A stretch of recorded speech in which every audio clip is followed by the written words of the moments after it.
Jambo na karibu katika taarifa yetu ya habari za mchana wa leo, ikiwa ni tarehe 17 mwezi wa 8 mwaka 2026, ikiwa itakuwa ni mara ya kwanza kufuatilia habari kupitia mtandao wetu wa TB Congo Post News. Hakikisha unajiabone na comment, vile vile una partager ili habari endelee kuwafikia wale wengi, wala unaweza kutuandikia kwenye namba ambayo inaendelea kuona kwenye video, kwenye picha, na ukatujuza unaendelea kutufuatilia ukiwa sehemu gani, na hapo unaweza kutupatia maoni yako aiza mapendekezo yako. Karibu katika taarifa yetu ya habari za muda huu, ambapo utapata kujua nini kinachoendelea mashariki mwa Jamhuri ya Kidemokrasia ya Kongo, vile vile na nje ya nchi ya DRC. Karibu.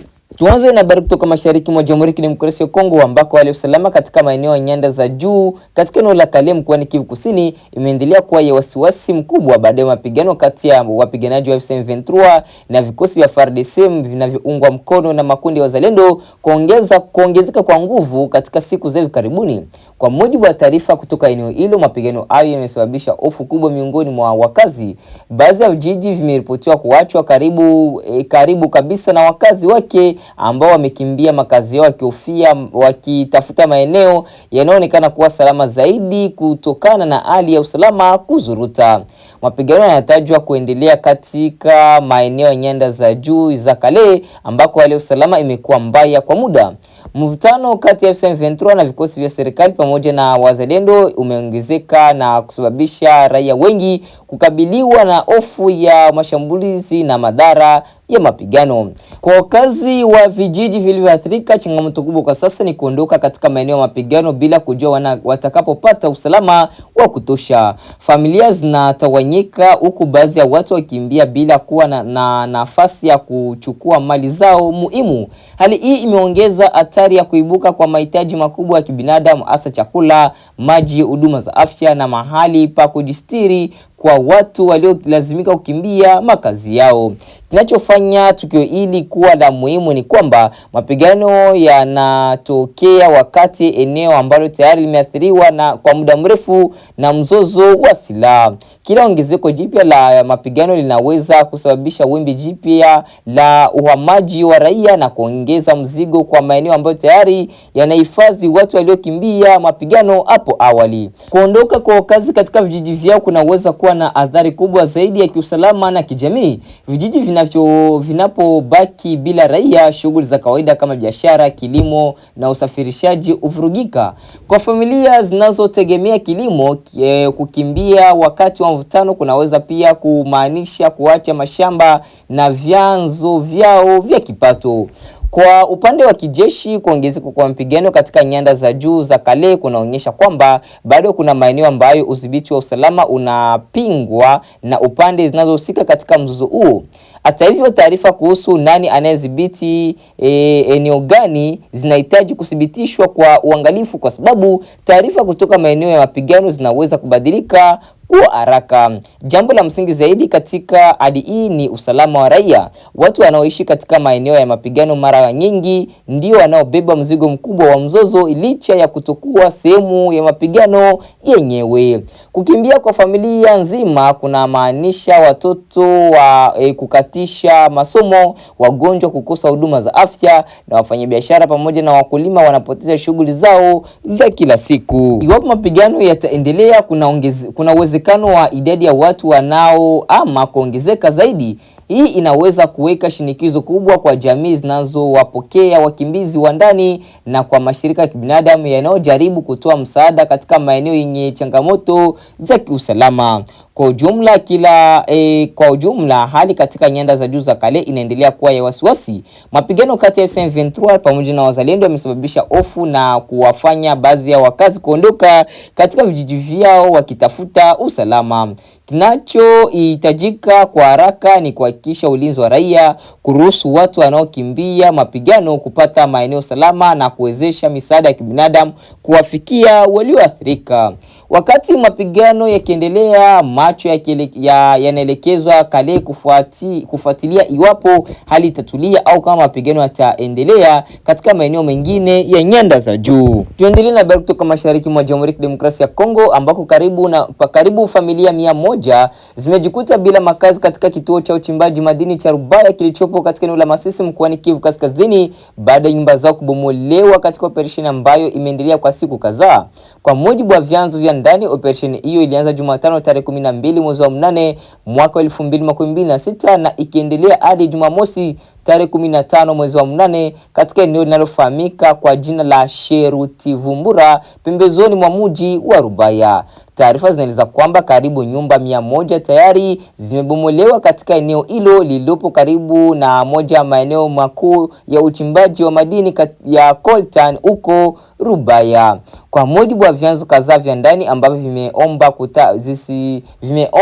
vimeomba kutokutajwa majina yao, wakazi waliambiwa kuondoka katika eneo hilo na viongozi wa M23 ambao kwa mujibu wa taarifa hizo ndio wanaodhibiti Rubaya. Lakini ndugu na watu wa karibu wa familia zilizoathirika wanahusisha hatua hiyo na uwezekano wa kupanuliwa kwa eneo la uchimbaji wa coltan. Inadaiwa kwamba eneo lenye madini inaendelea kuelekea upande ambao kwa sasa kuna makazi ya wananchi. Iwapo madai hayo yatathibitishwa, swala hili linaibua mjadala mkubwa kuhusu namna shughuli za uchimbaji madini zinavyoathiri moja kwa moja makazi ya raia. Familia zalazimika kukosa fidia na makazi mbadala. Familia zilizoathirika zinapinga vikali hatua hiyo ambayo inaieleza kuwa ni ya kiolela. Wanadai kwamba nyumba zao zimebomolewa bila kupewa utaratibu wa wazi wa fidia wala kuandaliwa maeneo mengine ya kuhamishia.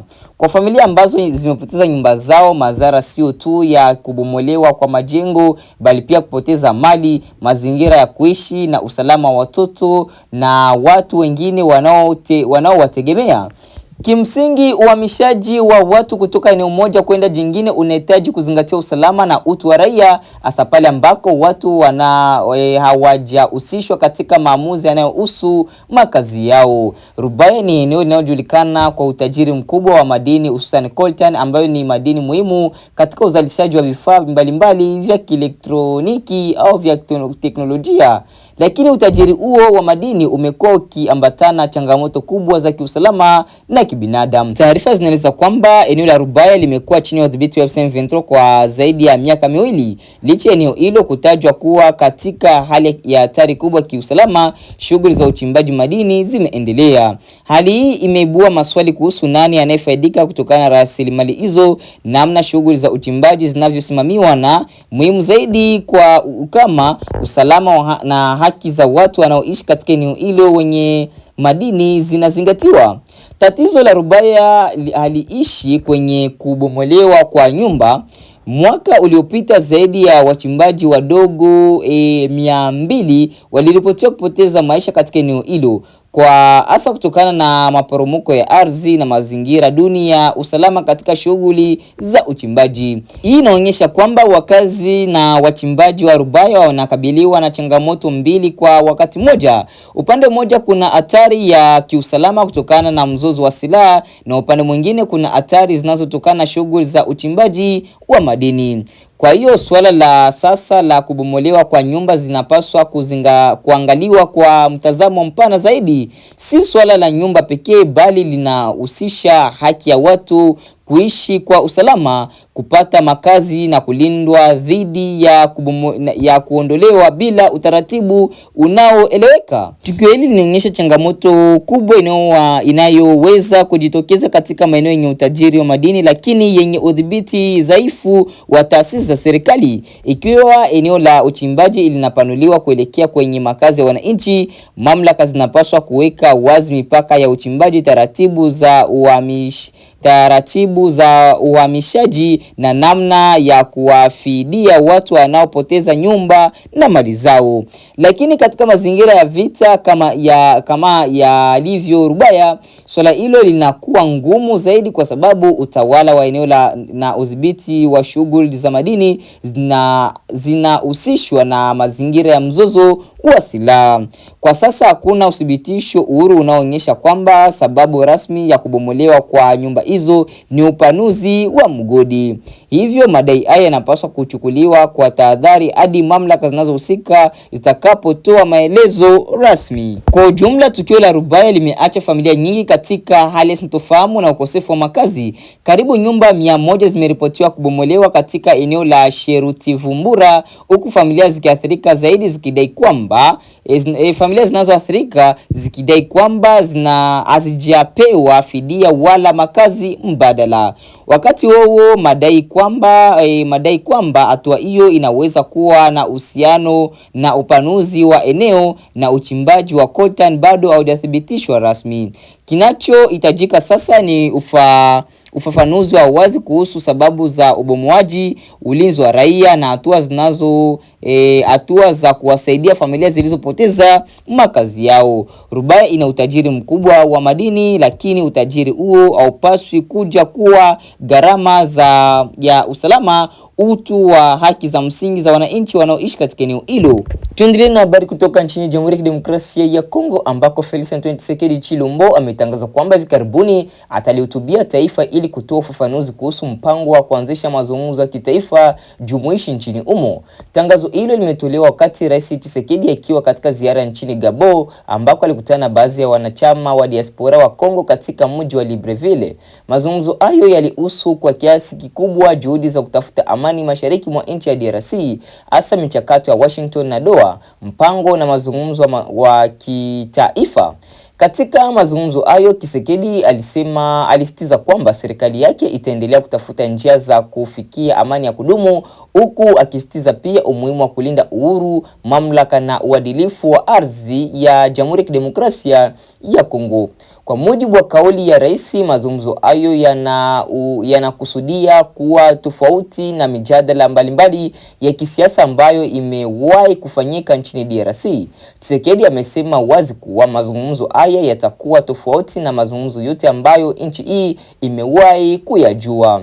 Kauli hii inaashiria kwamba serikali inaweza kuwa inatafuta mfumo mpya wa kuwakutanisha makundi mbalimbali ya kisiasa na ya kijamii ili kujadili mustakabali wa nchi, wakati ambako DRC bado inakabiliwa na changamoto kubwa za kiusalama, hasa katika maeneo ya mashariki. Tangazo hili linakuja katika kipindi ambacho juhudi za kidiplomasia za kutafuta suluhisho la mgogoro unaoendelea mashariki mwa Jamhuri ya Kidemokrasia ya Kongo zinaendelea kupitia mchakato wa Washington na mazungumzo ya Doha. Kwa upande mmoja, mchakato wa Washington unahusisha juhudi za kitaifa za kupunguza mvutano na kutafuta suluhisho la kisiasa na kiusalama. Kwa upande mwingine, Doha imekuwa muhimu katika mawasiliano yanayohusisha serikali ya Kinshasa na upande wa M23. Hivyo mazungumzo ya kitaifa yanaweza kuwa hatua za ndani ya Kongo ya kujenga makubaliano mpana kuhusu namna ya kushughulikia mgogoro wa kisiasa, kiusalama na kijamii. Hata hivyo, swali kubwa litakuwa ni nani atakayeshiriki katika mazungumzo hayo, ajenda yake itakuwa ipi na mipaka ya mazungumzo itakuwa wapi. Hili ni jambo muhimu kwa sababu serikali imekuwa ikisisitiza kulinda mamlaka na uadilifu wa taifa. Kwa sasa Rais Felix Antoine Tshisekedi hajatoa maelezo yote kuhusu tarehe ya hotuba hiyo wala muundo kamili ya mazungumzo ya kitaifa, lakini ahadi yake ya kulihutubia taifa inatarajiwa kutoa mwanga zaidi kuhusu mpango huo. Kwa wananchi wa nchi ya DRC, hotuba hiyo inaweza kuwa muhimu sana kwa sababu inaweza kueleza hatua za kufuata katika mchakato wa amani, nafasi ya mazungumzo ya kitaifa na namna serikali inavyokusudia kuunganisha juhudi za ndani na zile za Washington na Doha. Baada ya kusikiliza matangazo yetu ya habari kutoka mashariki mwa Jamhuri ya Kidemokrasia ya Kongo, mpendwa msikilizaji na mtazamaji, acha ni kuongea moja kwa moja na habari za nje ya nchi ya DRC. Karibu.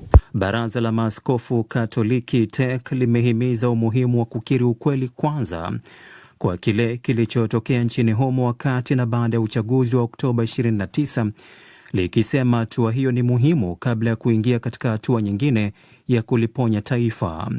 Hayo ni kwa mujibu wa katibu mkuu wa TEC Padri Charles Kitima alipozungumza na Sudi Mnete. Kwanza, Padri Kitima anaanza kwa kueleza yaliyojadiliwa kati ya maaskofu hao na Rais Samia Suluhu Hassan katika mkutano wao uliofanyika Agosti 10 mjini Chamwino, Dodoma. wameongea juu ya watu kupatana, lakini katika kupatana kiri ukweli juu ya yaliyotokea tarehe 29 Oktoba 2025, lakini vile vile kuponya nchi kutokana na yaliyotokea. Upatanishi huu unaozungumza askofu ni wa namna gani? Mauaji yalifanywa na nani? Kama serikali sasa hivi inavyotaka kuweka vitu katika tume zilizokuja, wameonyesha watu wameuawa 518. Waliuawa na nani? Alikuwa na uhalali wa kuwaua au nini? Sasa hayo ndio tuonge. Alafu baada ya pale, taratibu zingine serikali endelee na taratibu za kuweka maisha ya kijamii na kisiasa yaende vizuri. Na kwa maana hiyo, ili swala limeumiza watu na limechafua sura ya nchi yetu, na hili sio jambo jipya. Litokea Kenya, mliona lilotokea nchi mbalimbali, ndio watu wanavyofanya. Kuna kitu kipya. Ipo ishara ya yale ambayo umewasilisha kwa Mheshimiwa Rais yatasikilizwa? Na imani Rais atafanyia kazi kwa taratibu. Kuna kasoro gani kwa jitihada hizi zinazofanywa na Rais kwa sasa? Zimeundwa tume, serikali imeonyesha nia kuyakaribisha maridhiano. Hatuongelee juu ya mapungufu, tunaongelea kwa nini mpaka sasa watu wajakiri na kwa nini watu wajasameheana. Tangu mwezi wa 10 mwaka jana mpaka leo hakuna neno la samahani. Tuliona yalitokea mauaji huko Kenya, yalichukua muda gani? Mbona yachukua muda mrefu kama huu? Ni vitu kama hivi vitu alafu vinaleta mkwamo. Watu kama sisi viongozi wa dini tunashindwa kuwaambia watu, jamani, tusameheane. Huwezi kuwaambia watu tusameheane kama hakuna aliomba msamaha. Ndio nasema kuna jitihada hizi askofu za kukaribisha maridhiano, lakini kuna tume mbili zimeundwa na sasa jitihada zitekelezeke, tusikie basi neno samahani. Katika hilo mmeambiwa nini? Bila shaka mmezungumza moja kwa moja na Rais Samia pale. Hapana, Rais kazi yake ni kuwasikiliza watu, na Rais hawezi kusikiliza kila mtu akafanya akatoa maamuzi. Kwanza sisi sio taasisi ambaye lazima Rais afanye maamuzi kwa sababu sisi tumeomba au tumepeleka mapendekezo yetu. Lini mtarejea tena kukutana naye Rais, au kuna mipango gani ijayo? Kwanza sisi tulishukuru ametupa kutusikiliza, na hatukuwa na maana kuwa na vikao vingi. Hicho ndio tulichofanya kilitosha. Endapo hayo mliowapeleka yatakuwa pengine labda hayatazingatiwa, sasa hatuwezi kuongelea hilo kwa sababu kwa nini tuweke mazingira kwamba hayatasikilizwa? Sisi tumempa mawazo. Sasa tusubirie utaratibu, lolote takalo kuja mbeleni basi litashughulikiwa kwa taratibu zilizoko hizo. Na taasisi za dini kazi zake ni kufanya mazungumzano, ni kushauri, lakini anayetekeleza mambo ni serikali. Mmemwambia nini Rais kwa kuundwa kwa tume hii ya majaji 6 kuchunguza yale yaliyotokea na hatua zifuatazo baada ya Oktoba 29? Hatukwenda kuongelea juu ya tume hizo. Sisi tumeenda kuongelea mazingira ya kukiri kwamba tulikosa, tuombe msamaha, tufanye uponyaji, mambo mazuri yaendelee na marekebisho mengine yanayostahili yafanyike. Vinginevyo maaskofu mwaka jana tarehe 15 Novemba 2025 maaskofu walitoa mapendekezo yao, hata kama zinaundwa tume zinapaswa kuwa za namna gani. Sasa serikali imefuata ijafuata, hiyo haikuwa lengo la maonano au mazungumzano kati ya maaskofu na Rais wa Jamhuri ya Muungano wa Tanzania tarehe 10 Agosti 2026 juzi. Bila shaka Rais amesema chochote katika kuaga? Amewaambia nini? Rais amesema nimewasikiliza, tuko pamoja, tunashukuru kwa ushauri. Na ni hapo ndipo tunapohitimisha matangazo yetu ya habari za mchana wa leo, ikiwa ni tarehe 17 mwezi wa 8 mwaka 2026. Wapendwa wasikilizaji na watazamaji, tukutane katika taarifa yetu ya habari ya jioni, ambapo utapata kujua nini kinachoendelea huko mashariki mwa DRC, vile vile nje ya nchi ya DRC kwa ujumla. Asante kwa kuendelea kuwa nasi na asante kwa kuendelea kuchagua Congo Post News kama kituo chako chema na bora cha matangazo. Nena mazungumzo ya kila siku ni kuhakikisha tunaletea habari sahihi inaweza kuaminika, vile vile kwa muda mwafaka. Cha kufanya unaweza kutuandikia kwenye namba ambayo unaendelea kuiona kwenye video, kwenye picha, na ukatujuza unaendelea kufuatilia ukiwa sehemu gani, na hapo unaweza kutupatia maoni yako, aiza mapendekezo yako. Asante, chao.